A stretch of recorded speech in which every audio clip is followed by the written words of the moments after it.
Good afternoon. Happy Saturday to everybody. Happy Black Liberation Month Saturday, folks. Mr. President over here with me.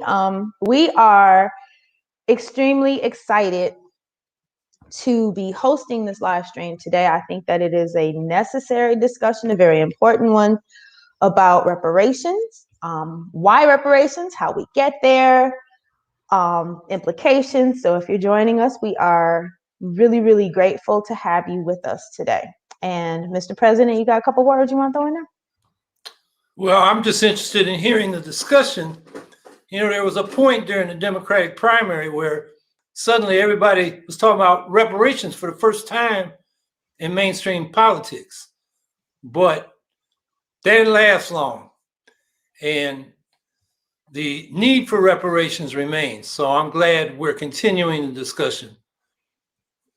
And I am extremely honored that we're going to be having this discussion today with, people I consider like OGs in the movement, people who have been doing this work, are well studied in it, have, I feel like I'm getting to learn from elders today, and it's pretty dope. So we've got Brother Ahjamu Umi, and we've got Sister Asantewaa Ture, and I will be introducing them both.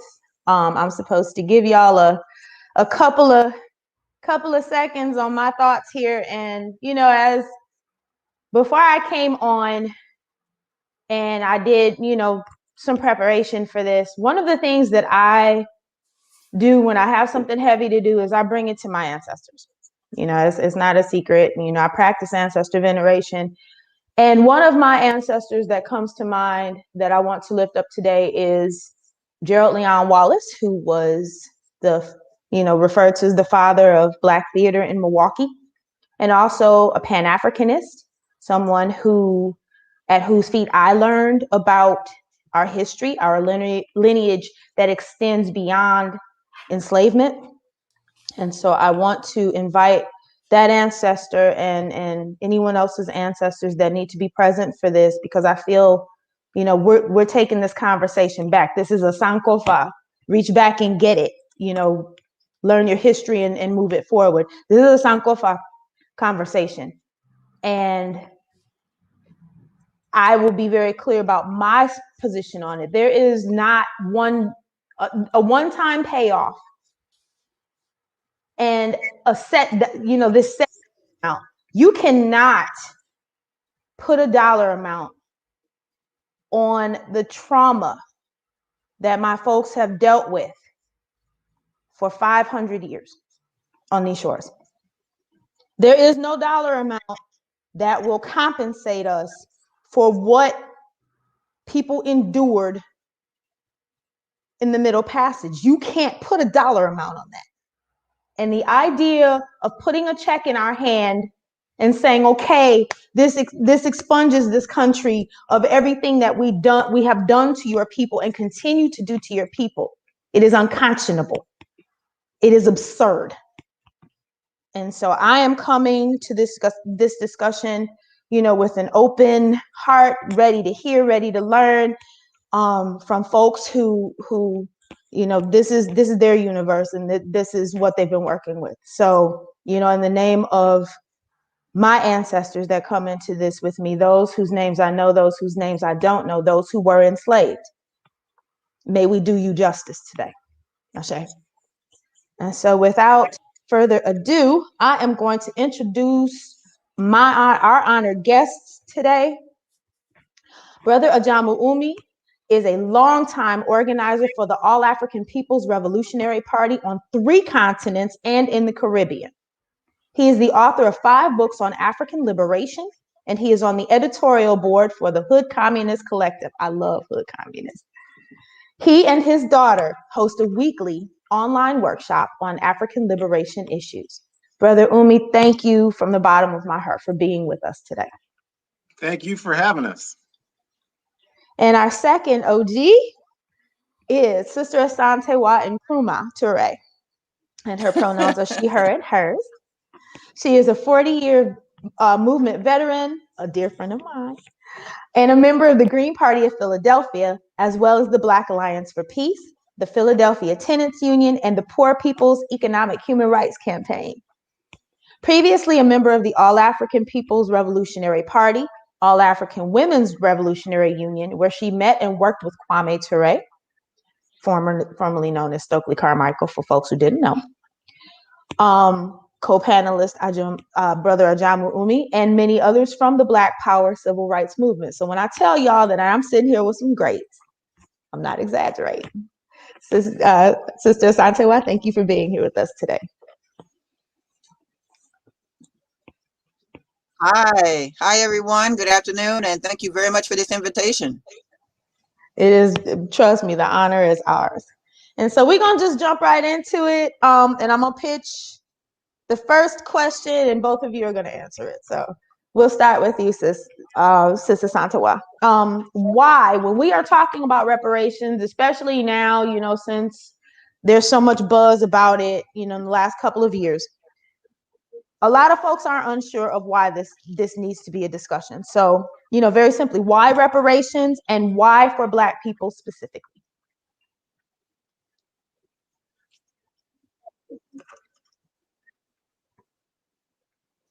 Okay, well, thank you very much for this opportunity, and thank you very much for the question. And speaking about reparations, you know, this has been something people of African descent, African people have discussed for more than 100 years. And here in the last few years, that discussion has intensified vis-a-vis, as Howie just said, it came up a lot during the Democratic Party nomination process. Many of their candidates voiced support for it. Other people have voiced support for it. I myself, I'm not against reparations. However, there are other questions I have always asked for the many individuals and organizations who have done this work for many years. So a shout out to the Republic of New Africa, shout out to NCOBRA, National Coalition of Blacks for Reparations in America, etc. You know, I've worked with many of these people over the years, and I have the utmost respect for them because they truly love our people. However, a lot of times our discussions were intense but friendly, because I would also ask additional questions. For myself, I'm a socialist, unapologetically a socialist. So my question to them and others was always, well, once we get reparations, you know, however that's defined, whatever form that takes, does that also mean that the capitalist system will end? Because it's the capitalist system, the imperialist system, that created the conditions for the enslavement of African people, but not only the enslavement of African people in the Western Hemisphere, but the land was taken from the indigenous people of the Western Hemisphere. So when it got to that part of the conversation, you know, things got real interesting, if you will. But I definitely understand the quest for reparations as something to solve a great wrong.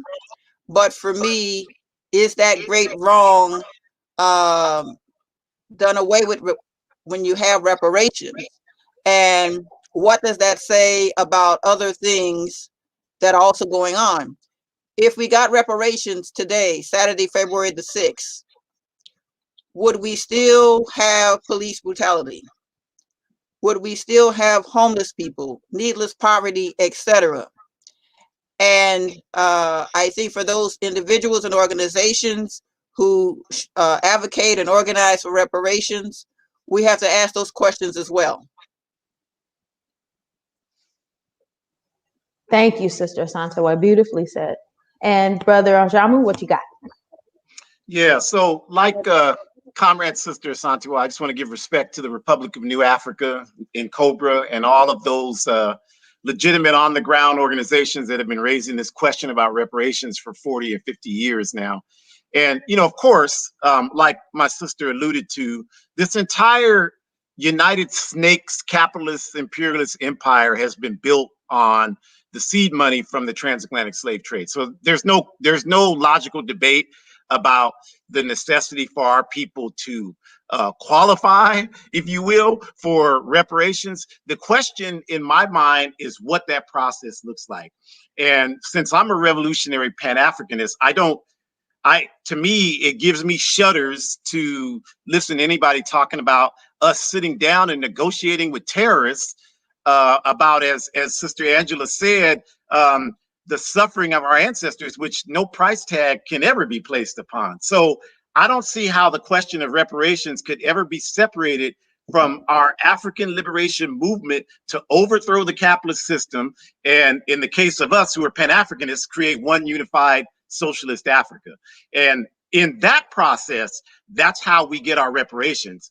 It has to have Africa at the center. Our problem did not start in New York or LA or Honduras or Brazil, so our problem cannot be solved in those places. Our problem is a collective problem that started from the subjugation and terrorism committed on the African continent. So any discussion about reparations that's a serious discussion is not just some opportunistic discussion about how I can get more money in my personal bank account, has to be centered around the question of Africa. Yes. And so, with this framing that you all have provided for us, what might reparations look like? And the second piece of that is how do we get there? And I say this with the understanding that there is no one way to reparations.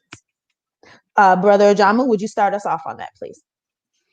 I mean, yeah, like I just alluded to, I think that the first issue, if we're really serious about this question, we have to get our people involved in participating in organizations that are fighting for our liberation. The problem we have right now is 70% of our people, 80% are not involved in any organization, or just keyboard warriors on social media. And so you don't even, if you're going on a journey, you have to have a vehicle. You can't sit on the sideline and watch other cars going by and talk about, well, that car is not good enough for me. You don't even understand until you sit in the car. Then you understand, well, I need better air conditioning. I need a better sound system. I need more horsepower, et cetera, et cetera. So we got to get our people involved in participating in organization.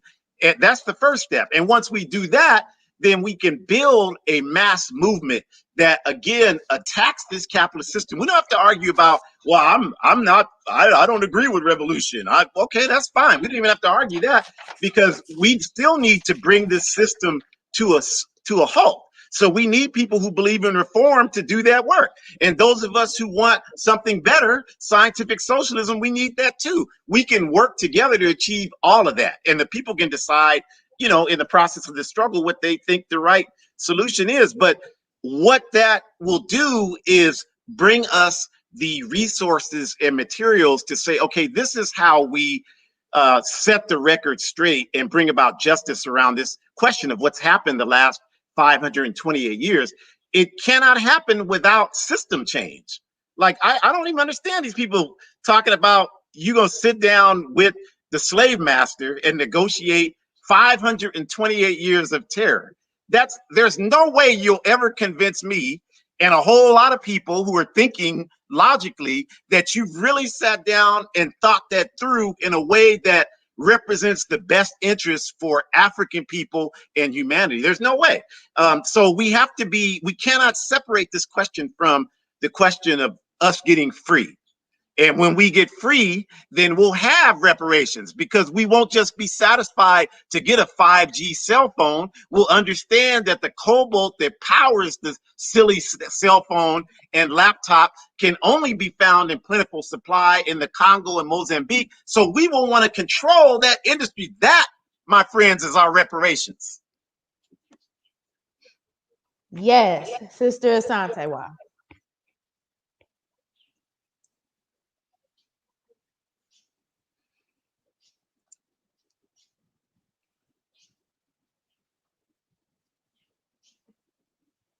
I agree.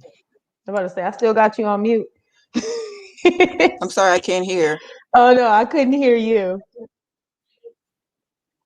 Yeah, it's the same question. What might reparations look like? And then the other piece of it is, how do we get there?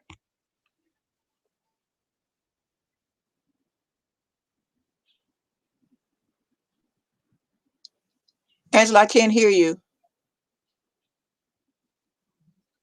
Can you hear me now? You might be having A little better. Were you okay. asking me a question?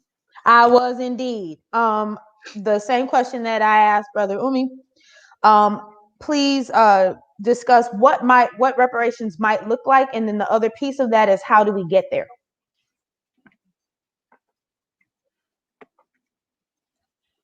Well, I think my comrade, my brother Ahjamu, pretty much answered the question. We have to be organized. We have to be active, dues-paying members of an organization.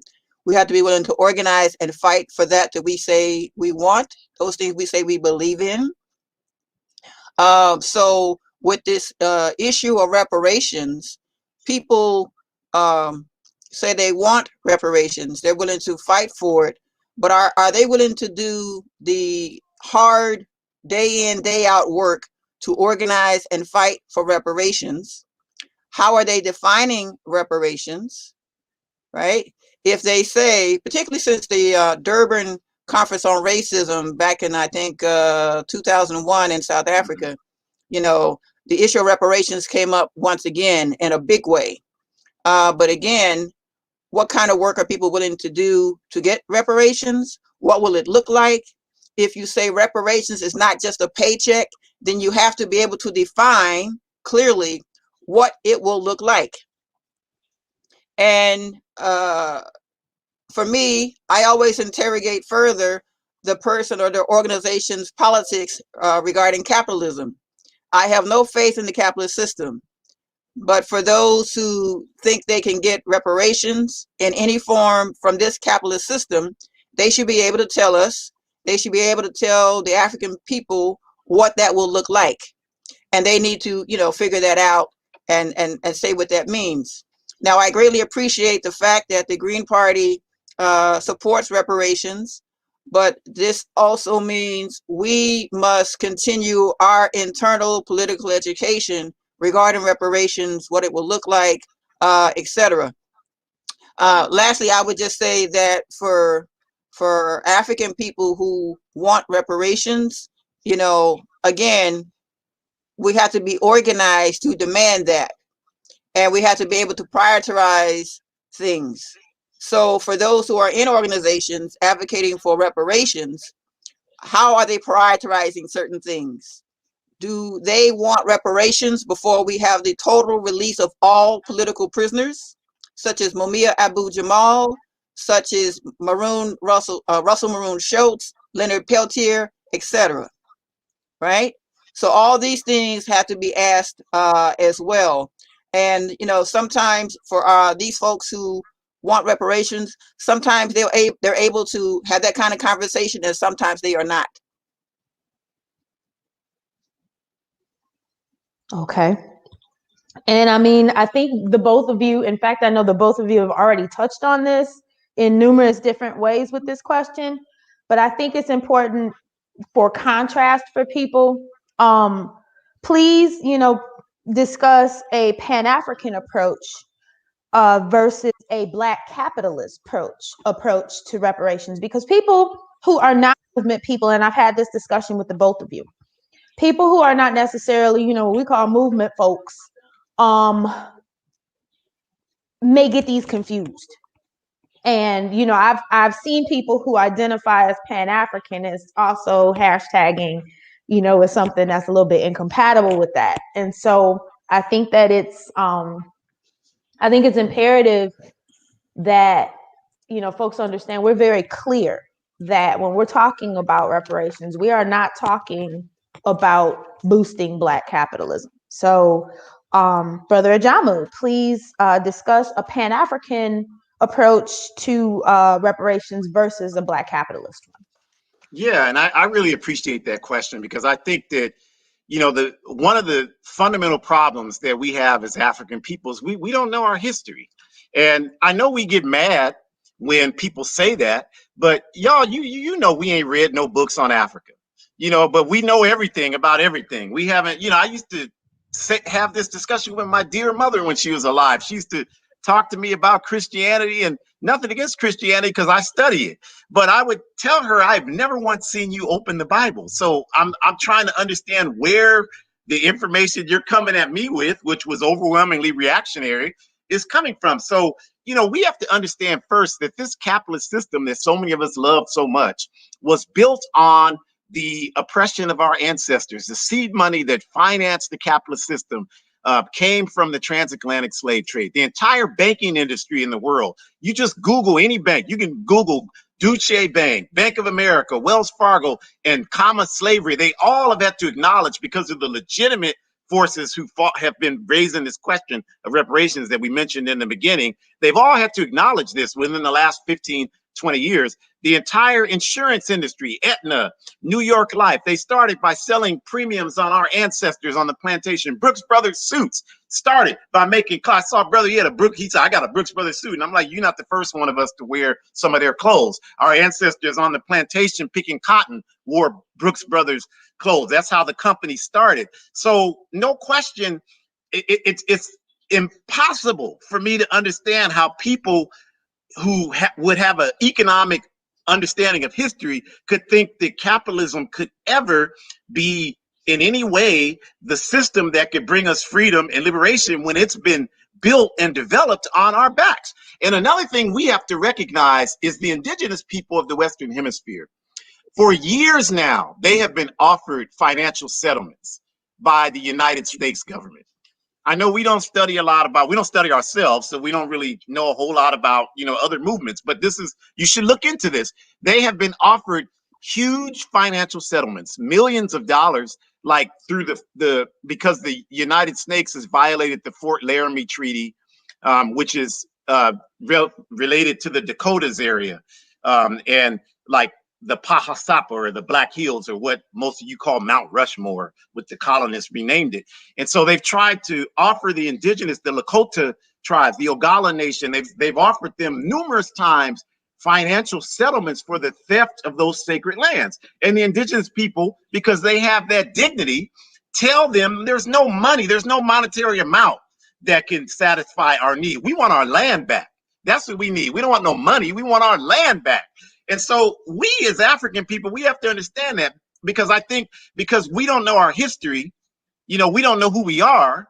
We don't know how we got here today. We think we came here like all these other people, and we're just looking for milk and honey and opportunity in America, and it's just a little late for us. We actually believe that. So we think someday the American capitalist system is going to open up and let us in and allow us to fully participate, when the reality is that if we stub a toenail, all the resources of the state come down on our backs. Well, you know, we will say it like, well, if it was black people in the capital, of course, because this system is built on our backs. So we have to understand our reality is totally different than all these other people, and stop trying to compare ourselves to them, and understand that until we engage in our own liberation struggle, we'll continue to be in the same place another 100 years. Yes. Sister Asantewaa, I put the question because I know we're having like tech stuff happening, because y'all know tech goes over my head. The question that Brother Ahjamu just answered is in the chat. We're discussing the difference between approaching reparations from a Pan-Africanist lens versus a Black capitalist one.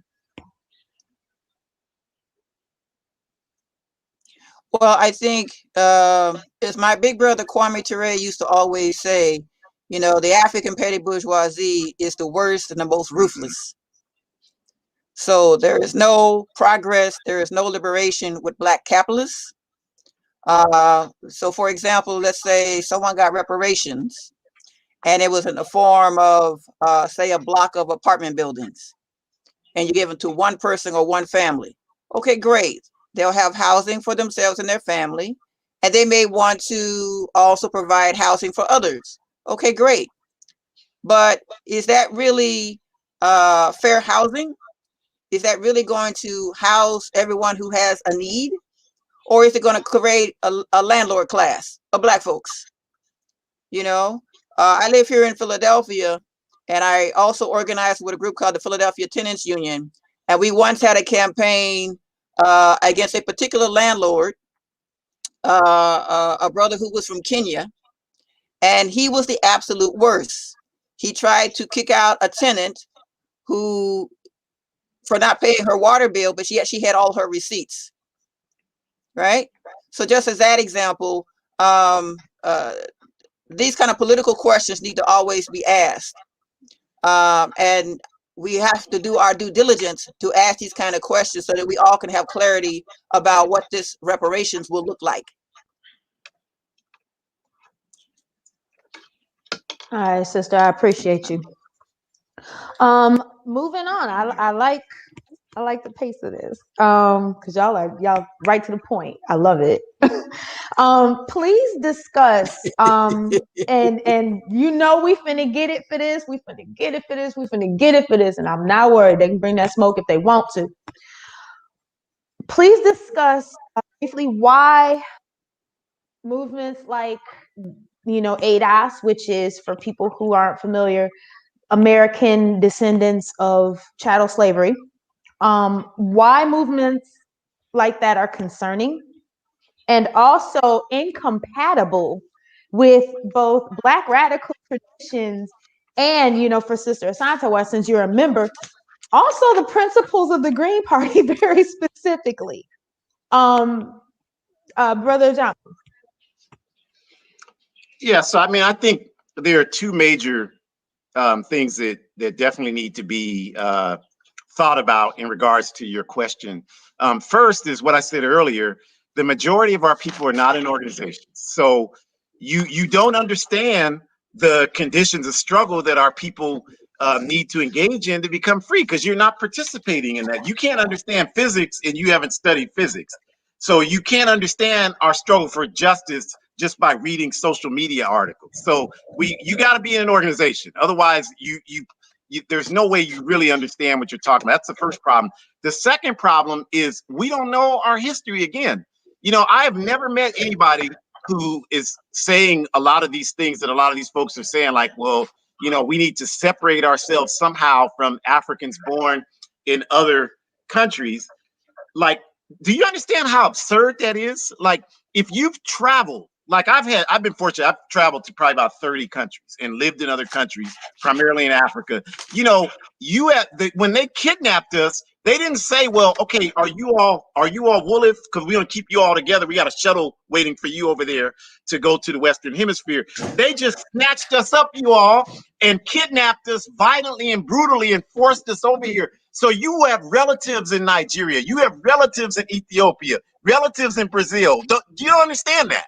So it's absurd. The only difference between all of us is your great grandmother ran left, and so you're here speaking English, and somebody else's great grandmother ran right, and Spanish got her, and so she's in the Dominican Republic. So it's insane to separate us. Like, there's no logical basis for that. So that's why these things are concerning, because separating us this way does nothing to advance our liberation struggle. All it does is advance the agenda of anti-immigrant white supremacy organizations, who really are the originators of the talking points a lot of us parrot. And that's all that does is do that. And I just real quick wanted to address something someone said in the chat. I saw that if we're born in this country, we're all Native Americans. And no offense against you who wrote that, but that kind of thinking is exactly the problem I'm talking about, because this is the indigenous people's land. This is not your land. And when you deny that or try to find some flowery way to justify that, then all you're doing is perpetuating this 528-year theft. The indigenous people want their land back. And I have nothing but respect for the indigenous people, but I'm an African. I want a free, united Africa. I don't want to be American. I want to be African. And this man the other day said, well, if that's true, why are you still here? I said, you stole everything we've gotten for 528 years. So I'm still here working to get it back. I'm back here having church. Woo, thank you. Because I saw that in the chat and I figured we would take it up like during the Q&A, because I cringed. I'm like, baby, do we need to do a complete re-education? As somebody who identifies as a stolen person on stolen property, We can have that talk. But Sister Asantewaa, what you got? Well, I would definitely agree with what Ahjamu just said, but as a longtime member of the Green Party, you know, one of our 10 key values is social justice and equal opportunity. So members, the Green Party has been longtime advocates for the human rights of immigrants. We participated in many immigrant rights events. We've participated in the Abolish ICE campaign that was going on across the country in 2018, right? We have members of our Green Party who are also immigrants or the children of immigrants. So for me, an organization like ADOS, if you can imagine a group of African people of African descent, being xenophobic and reactionary toward other African people, is absurd, it's reactionary, and it's dangerous, for one. Secondly, let me also just add, one of the two founders of ADOS, Yvette Carnell and Antonio Moore. Yvette Carnell used to be on the board of Progressives for Immigration Reform, I think it's called. Yes. And they're, you know, a very right-wing, xenophobic, so-called workers' rights organization. That's problematic. If you go to this organization's website, and again, Yvette Carnell was once a board member. If you go to their website, they have a picture and a quote from Dr. Martin Luther King Jr. I saw that last night and I laughed, because if you're going to try to use Dr. King to justify xenophobia and you don't know his history of supporting immigrant rights groups, then you look like a fool. For example, in the year that Dr. King got the Nobel Peace Prize, either he was on his way there or coming back, he stopped in London, England, and met Claudia Jones, longtime communist, who was born in Trinidad and Tobago, but due to the McCarthy era in the United States, she was deported not to Trinidad and Tobago, but to England, because England was the quote-unquote mother country of Trinidad and Tobago. Dr. King deliberately stopped in London to give greetings and support to Claudia Jones and her campaign for immigrant rights. He wrote a nice little note. They met. There's a picture of them together, right? So Dr. King was supporting immigrant rights and the work that Claudia Jones was doing. And she's a communist, right? So again, because some people do not study this history, they will try to use a Malcolm X or Dr. King or whoever to justify their xenophobia. But xenophobia is not justice. Why are we arguing about borders that were created by capitalism? Right? So it's unfortunate that ADOS takes that kind of position. I was in a conversation 3 years ago with Yvette Carnell on Facebook. And after a while, she had to block me and unfriend me, because she started all these things about, well, if you're not a descendant of people who were enslaved in the United States, then you should get reparations. You shouldn't get certain kind of things. She didn't realize there were so many sons and daughters of immigrants on that particular conversation. And they started, you know, pushing back on her. Hey, you know, I was born in the United States, but my mom's born in Haiti, or my dad's born in Nigeria, etc. She looked very foolish to be a very intelligent, well-educated woman. So I'm just saying all that to say, all of this depends upon us studying history and studying it in depth, so that we cannot let the capitalist system or their stooges confuse us with their nonsense. So no one could ever use Dr. King to justify xenophobia. No one could ever use Malcolm X or anyone else to justify any kind of xenophobia. I am so grateful for the both of you today. I swear on my life.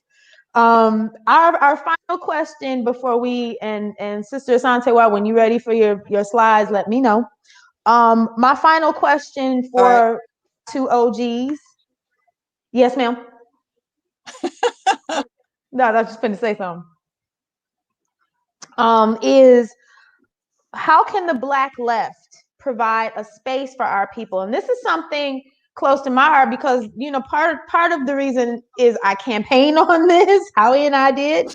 And also, you know, as specifically a Black leftist, like we get left out of the discourse when we're talking about the left and this big vacuum that has been created, you know, due to folks awakening, I guess, to the fact that the Democratic Party is just the Republican Party, only like slicker. We've got this big space, you know, where people need to go. And in order to keep folks, you know, in a place that I think would align with a whole lot more people's values than, you know, what they're going after. You know, how can the Black left provide a space for our people who are disillusioned by the current political system, and as many of our people who have gotten involved with ADOS are? And brother Ahjamu, I'm gonna pitch that one to you first. Yeah, so I think that in terms of the African left, a couple of real concrete things that we can all do is, one, we've got to, those of us that are in organizations, we have to make sure we have organized political education processes within our organizations where our membership is required to read and study on a consistent basis, you know, the issues that are impacting us as a people. And because once we begin to institutionalize that form of political education, then we can begin to understand critical questions like, what is the difference between mobilizing work and organizing work? And once we begin to understand that, then we can get a clear picture of whichever one you choose, how we can effectively work together. So for example, if you say, well, I think the capitalist US empire it's not an empire, it's a system that can be reformed. Okay, fine, no problem. Then we can help you figure out how to plan how to have a better impact in your reformist work. Like, instead of us just randomly running out, I've done a lot of security for Black Lives Matter marches. And what I always tell the people is, instead of us just running on the freeway with 2 minutes of planning, why don't we sit down and organize it so that we can have replacement people to take when people get hungry or have to use the bathroom, so we can have, you know, a way to organize these things so that we could not shut the highway down for 20 minutes, but shut it down for 3 weeks. Because then now you got the capitalist system, since you want to reform it, in a position where it has to sit down and respect your position. And those of us who choose organizing work, we can figure out how to do things like create revolutionary community defense models in neighborhoods so that we don't have to call Gestapo terrorist police, you know, to do nothing but make problems worse in our community. So I think the first thing that the African left has to do is make sure we have organized political education processes in our organizations, and then from that build to figuring out how we can effectively work together, whether we're radical, revolutionary, whether we're progressive, whether we're, you know, not so much any of that. We can still find a way to develop common ends that we can work together, which will do nothing but make what all of us are trying to do stronger. That is absolutely beautiful and powerful. Yeah, if I Sister can, Asantewaa, what you got? can I address that too? No, Yes, I would just say, because when you're in an organization and you have constant political education, as Brother Ahjamu just described, this is how we not only learn how to be better informed and well informed, but to use that information to guide our political work. So we won't be confused by different things that come up and are bombarded against us in the media. So for example, we would know when the NBA players were thinking about going on strike and LeBron James was making certain kind of moves. And then here comes former President Obama to squash that. If we were organized, if we had political education, we would not be caught all up into celebrities and former presidents like Obama to squash what would have been a very powerful move for the NBA players to have a strike. That would have had a ripple effect on a lot of other people and a lot of other workers. If the NBA can do that, maybe other workers can too. But Obama stepped in, you know, flashing his smile or whatever, and that got squashed, right? Looking at the protests we had this past summer, after George Floyd was murdered by the police, over 26 million people were in the streets every day for about a month. Imagine that 26 million people, some of them going to a protest for the first time in their lives, many of them young, under the age of 30. Imagine that many people active in an organization that had a political education process. We would be unstoppable. We would be unstoppable, which is why, with that much anger in the streets that was unorganized, here come all the concessions, the statues going down, murals in the neighborhood, you know, Black Lives Matter sign in a Walmart window, etc. They got shook. But again, imagine if that many people, even if a fourth of that number were active in an organization, we would be unstoppable. So in the midst of this pandemic, right, the two major candidates for the Democratic Party did not support Medicare for all. Imagine 26 million people in the streets demanding Medicare for all, demanding hazard pay, etc. This is why we need to be organized. And this is why we have to have political education to really determine how we're going to make certain strategic and tactical decisions, and what are the things we need to learn to do these things better going forward.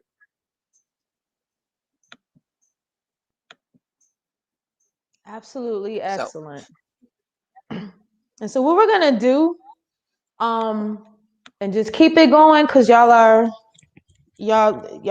I'm getting an education. We're gonna go ahead and open it up to Q&A, because y'all have answered all of my burning questions. And our folks will start pitching them across the screen, and y'all, no particular order. You see the question, you want to answer it, and I think folks would want to hear from both of you. And Joy Bunton, welcome, is saying that ADOS does not demand the expulsion of immigrants.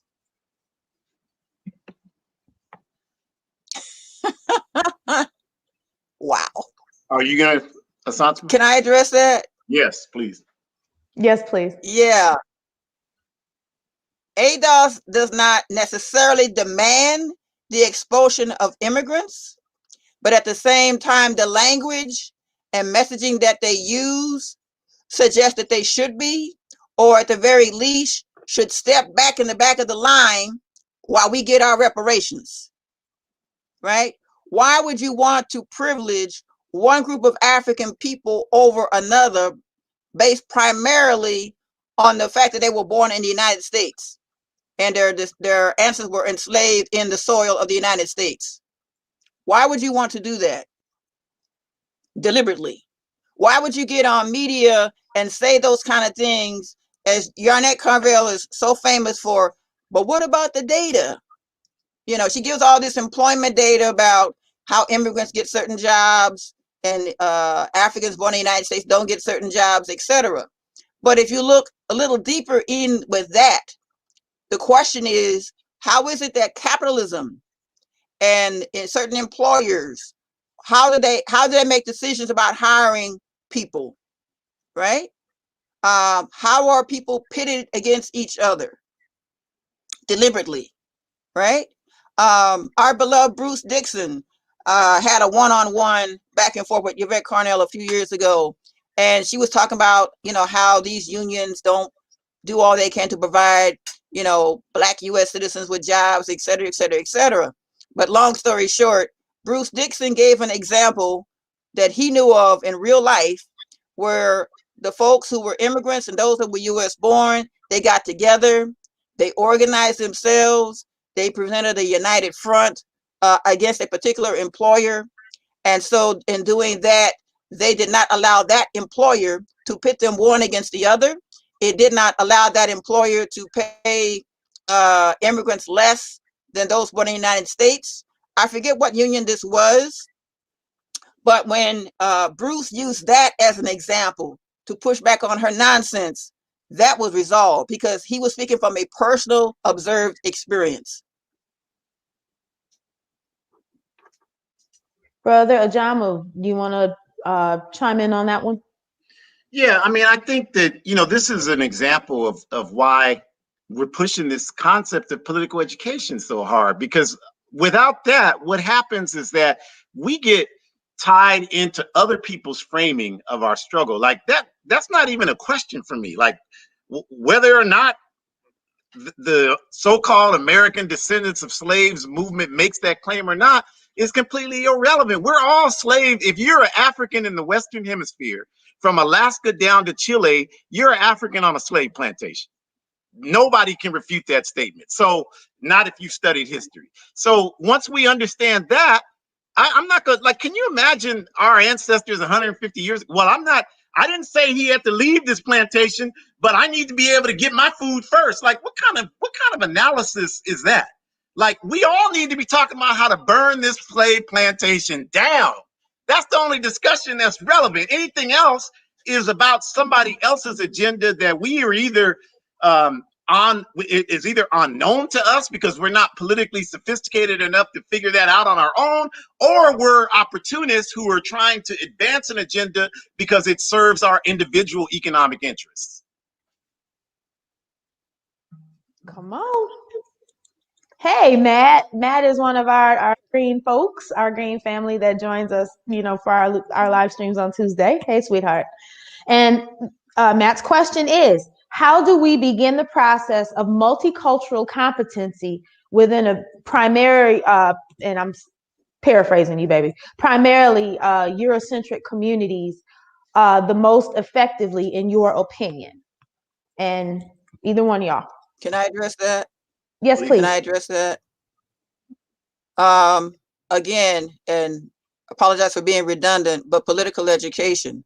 So for what this question, this comrade is asking, suppose you came up with a PowerPoint or some kind of art display, some kind of artistic exhibit to show people different cultures and how different cultures and different movements have worked together, right? Oftentimes people do try to pit, say, African people against indigenous people or Latinx people, etc. And then all we got to do is go to the history. Dr. Martin Luther King and Cesar Chavez, Coretta Scott King and Cesar Chavez, right? The Brown Berets, right? Looking at SNCC back in the day, working with different Pan-Africanist groups and other groups, solidarity with Palestine and all the controversy and fallout behind that. We have a rich history of, solidarity with other movements and other organizations, and using all kinds of form of artistic expression to explain and highlight that type of political history. So, like if you look around here in my house, I got pictures of Frida Kahlo, right? Getting to pick up some other pictures of other great leaders. What's our brother's name? Corky Gonzalez, right? A host of other movements and individuals. So again, doing some research, find out what kind of event you want to have, what type of major points do you want your audience to get from that, and then take it from there. Brother Ahjamu? Yeah, I think, this question, like Sister Asantewaa said, I mean, I think we've addressed it with the political education, but I just wanted to add on to that and say, one of the things that we are working on within the All African People's Revolutionary Party is this concept of revolutionary community defense. And this is a process that's an addendum to our work in Africa on the ground, of which I've been honored and privileged to participate in building the All African Committee for Political Coordination that was called for by Kwame Nkrumah in the Handbook of Revolutionary Warfare. So what I mean by revolutionary community defense is where we begin to go into communities and organize them on a block by block basis, and with the understanding that we're revolutionaries. We're trying to create a new society. So we're trying to organize people to create the ability to govern themselves, to protect themselves, defend themselves, and to build capacity that promotes environments that are anti-patriarchal, anti-homophobic, anti-capitalist, anti-white supremacy, and all of those things. So I actually, not trying to plug, but this is the only way we can get information out. I'm publishing my manual on this. It's going to be called A Guide to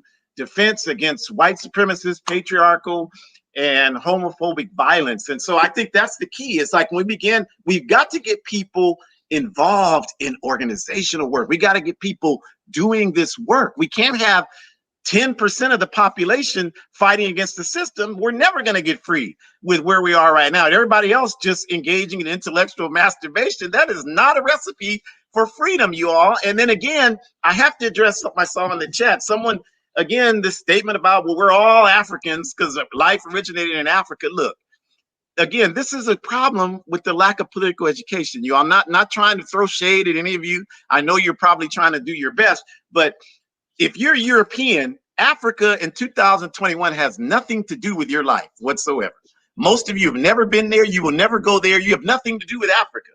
Africa has everything to do with why I'm sitting here talking to you in English right now. Why our people have disparate health conditions, why we're shot down like dogs in the street. All of that has everything to do with Africa. So don't tell me you're as African as I am, because I'm African not because of where I come from, but because of what I need to build self-sufficiency and self-determination for our future. That has nothing to do with you if you're not if you're not the result of this experience of trauma and terrorism that we've experienced because of being our ancestors being kidnapped from Africa 528 years ago. So let's just stop playing these games.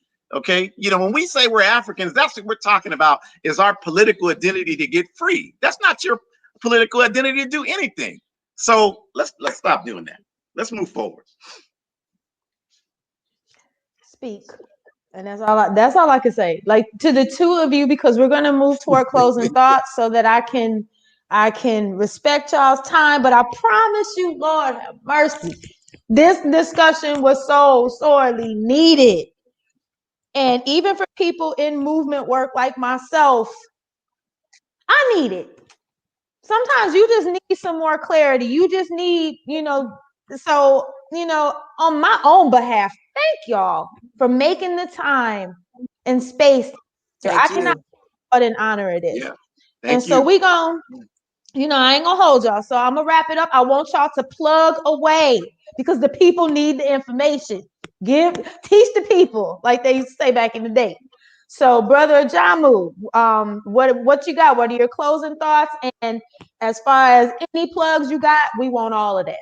All right. Thank you very much, Comrade Angela. We really appreciate being invited by the Green Party. We don't get invited to much because people don't want to hear what we got to say usually. So we appreciate that. So we're glad to be here. And I just want to remind people again, like I just said, pretty soon, my 150-page manual on revolutionary community defense will be released. And then you can find out more information about that. I have a blog site.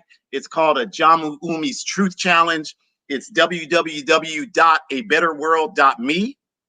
And then also, as it says, I'm on the, aside from being an organizer for the All African People's Revolutionary Party, I'm on the editorial board for Hood Communist, hoodcommunist.org. That is a wonderful collection of people African people, revolutionaries who write from outstanding organizations like Black Alliance for Peace, Ojima People's Party, Black Hammer, Cooperation Jackson, AAPRP, all types of African organizations with a revolutionary African perspective. So you should definitely read that and look at that. And then finally, I just want to say that my daughter and I, if we were dancing on video on TikTok, it would be viral. If we were clowning each other, y'all would make that viral. Well, I'm here to tell you that this is an African father-daughter who every week now for 50 consecutive weeks have conducted an hour online workshop on issues impacting the African liberation movement. So we want to see you make that viral, make positive relationships between African fathers and daughters and comrades viral. That's what we should be doing. So we have it every Sunday, 4 to 5 p.m. Pacific time. You can reach it at facebook.com/ahjamu.umi on that page, and facebook.com/ahjamu.umi. And then also you can go to abetterroad.me and get a Zoom link if you're not on Facebook. But we have hundreds of people every week. Tomorrow, we're going to be talking about African intellectual creation stolen by capitalism. So join us. We're doing all this work. We want you to, last thing, we want you to please be involved and join an organization. If you say, well, I don't want to join that All African People's Revolutionary Party because I'm capitalist, we're not going to argue with you, even though you know you don't even know if your lights are going to be on when you get back to your place, but you're a capitalist. We won't even argue that with you. That's fine. But what we will say is if you don't want to join us or the Green Party or Black Alliance for Peace or any of these organizations, then you still have an obligation to start the I Wish That Ugly African Would Stop Talking organization, and start that organization today. And if you start the I Wish That Ugly African Would Stop Talking organization, I will help you build a political, you're gonna need a political education in your I Wish That Ugly African Would Start Talking organization. I will help you put that together, because we have to have every African woman, man, non-gender binary, dog, cat, roach in an organization working for justice. Woo-woo. Ooh. Sister Asantewaa, what you got? Yes, well, let me just give a quick personal story. And I don't know if we'll have time for the slides I provided, but I am now 63 years young. Because, you know, black don't crack, y'all. Black don't crack. But I am 63 years old, and I've been in an organization, at least one organization, since I was 18. So in real time, I've seen a lot of different movements and organizations come and go. But the important thing I have learned is I have seen what organizing can do. I have seen how this is how we win. This is how we defeat our enemy. And our enemy is not immigrants from any part of the world. Our enemy is not one gender or another. Our enemy is capitalism. That's who we should organize to fight against. Our enemy of capitalism and all the confusion it deliberately creates, we must fight against that, but you have to be organized even to do that. Everybody needs to join an organization. If you don't like what's already out here, then create another one. I'm in the Green Party, right? I'm also in Black Alliance for Peace here in Philadelphia. I'm a member of the Philadelphia Tenants Union. I also work with the Poor People's Economic Human Rights Campaign, not to be confused with those other folks, because we believe a poor and working class movement should be led, organized, and financed by poor and working class people themselves. So right now we have a campaign of taking over houses here in Philadelphia. There are a lot of houses that are owned and or managed by the city of Philadelphia or HUD. And some of them have been vacant for more than 2 years, in spite of the fact we have tremendous large numbers of homeless people. So since the city government, HUD, is not going to provide us with housing because they keep jerking people around, maybe we should take over these buildings and organize ourselves to find those who have carpentry skills, electricians, painters, etc., to take over these houses, make them livable, and move families in them. This is what we're doing, and this is what it looks like when you organize. So I would just say, you know, folks, join an organization. For those of us already in organization, let's continue to do our work and do it better. And let's also be prepared for the onslaught that's going to come against us from this new administration in the White House. I have no confidence in the Democratic Party. I have no confidence in creepy Joe Biden or Kamala Harris to do what's right for the people. So we must organize and we must prepare ourselves, because as Biden keeps talking about all this quote unquote anti-terrorist legislation, that means they're not just going to be coming for the right-wing lynch mob that attacked the Capitol on January 6th. they're going to also be coming against us radicals and revolutionaries as well. So let's be prepared, and let's organize to stay prepared. And on that, I cannot, and just to add to what Sister Asantewaa just said, I would gently push back. They're coming for us first. And so anybody that thinks that they're not, or that COINTELPRO is something of, a thing in the past, I'm gonna need y'all to wake up on that, because it hasn't gone anywhere. And all of these folks calling for, hey, lock them up, all of them people for January 6th. No, baby, they coming for us too. So let's be, a little critical thinking about this helm. Exactly. And so, to our homie Audra, who's in the chat, making this a regular panel and conversation for ADOS folks, we finna catch it for this. So you and I can have that conversation. And also, ECD is asking about a Black agenda. I will let you know that the Black Caucus of the Green Party, two of the comrades that are working on this are on here on this call, with me. I am a member of the Black Caucus. I am part of the committee that is working on our Black agenda. I am also a member of the Black Alliance for Peace. So, join the organization, like Brother Ahjamu said. If you can't find one, that vibes that you're feeling, baby, start one. Start it.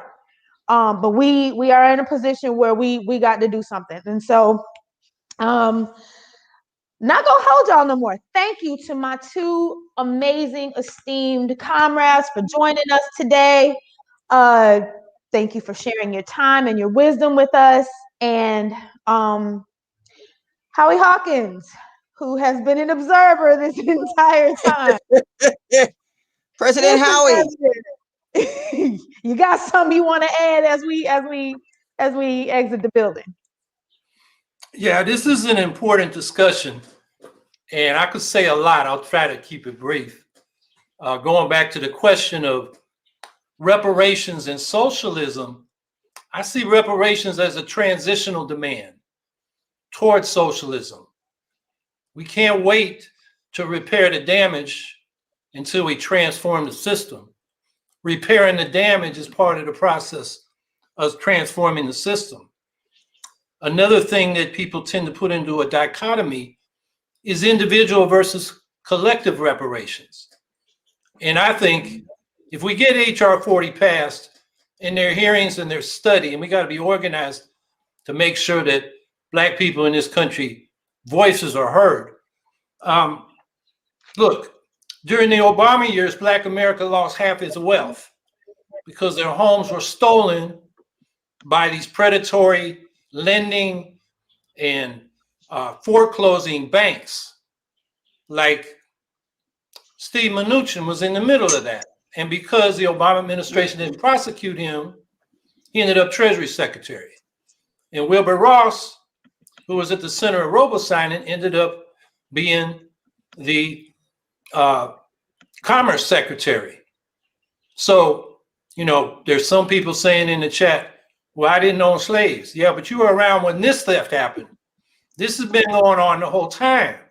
And so if we're going to make people whole, there needs to be reparations there, which gets to the question of some people raising the chat, who pays? Well, for sure the public pays, because slavery, Jim Crow, and the discrimination right down to this day is state sanctioned. So the state is responsible, which means if we're going to have reparations, particularly the collective reparations, you got to remember when George Foreman kind of kicked off the modern reparation movement, when he went to Riverside Church, he said, we want a land bank to recover land for Black farmers. We want Black broadcasting and publishing institutions so we can educate and build a movement for change, because he understood you give people a check under capitalism, the capitalists going to get their money back given the way the system is institutionalized theft. So the public pays, but also what about One West and Wilbur Ross's mortgage servicing companies that did all that robo-signing, which was computerized theft of homes by fraud? So there are different sources of money. So And I guess the last point I'll make is sometimes people counterpose universal economic human rights to race-conscious remedies for race-conscious injuries. And I think they go together. You know, when King gave his speech at the March on Washington, before he got to the I Have a Dream, which was a riff he'd done before, he talked about a promissory note. You know, and there was insufficient funds, the government said, but he didn't believe it. And that was to pay back Black people, but also make sure all poor people have what they needed. And the strategy of him and A. Philip Randolph and Bayard Rustin was there's a white backlash being mobilized by Goldwater and the Dixiecrats. And the way to undercut that is make sure everybody's got a job, income, housing, education, healthcare. But within that, the race-conscious remedy was to end discrimination, which the state was perpetuating, and to have an affirmative action program so that you make sure people that were injured by racism were included in the remedy. So I could go on. This is a long discussion, but those are some of my reflections on what I heard. You just got called a race traitor in the chat. I call that success. Wow. Yes. What? All right. Sister Asantewaa, I'm gonna let y'all, get back to your Saturday. I ain't gonna hold y'all. But Okay. if y'all are talk about maybe a follow-up to this since we're being asked about it, but I don't want to hold y'all for too much longer. So I just want to thank y'all and all of our green family, Diana and Geta and all the people, to Tame, all my people, Lucre Denouncer, hey my babies, Discount Chocolate, Miss Leo. I'm sending y'all big old love. And we will see y'all Tuesday. Peace. All right. Thank you.